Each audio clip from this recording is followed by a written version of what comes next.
কেনেকৈ গুৱাহাটীৰ জনসাধাৰণে ভাৰতীয় জনতা পাৰ্টিক সমৰ্থন কৰিবৰ কাৰণে কেনেধৰণে চাৰিওফালৰ পৰা উচ্ছ্বাসিত হৈ পেলাই ওলাই আহিছে, সেইটোৱে এটা কথা একেবাৰে ৰজন জনাই গৈছে যে ভাৰতীয় জনতা পাৰ্টিৰ প্ৰাৰ্থী হিচাপে আমি সকলো গোটেই অসমতে আমাৰ এই যাত্ৰা।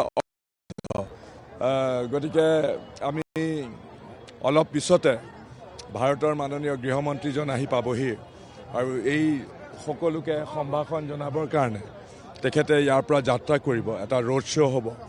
এই ৰোড শ্ব'ত অংশগ্ৰহণ কৰিবৰ কাৰণে ময়ো আহিছোঁ। DK শিৱকুমাৰে আজি প্ৰেছ মিট দিছে, প্ৰেছ মিটত কৈছে যে চৰকাৰ বিজেপিৰ এইবাৰ আঁতৰিব।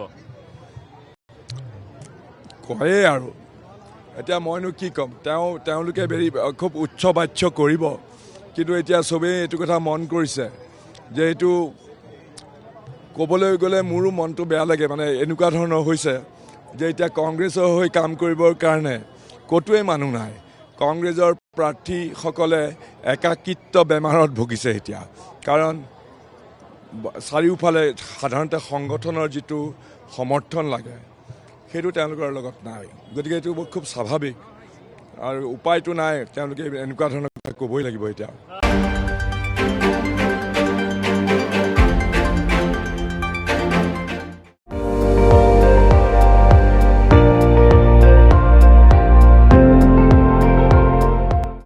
আপুনি চাই আছে ND24, সৰ্বশ্ৰেষ্ঠ নহয় সৰ্বোত্তমৰ দৌৰত।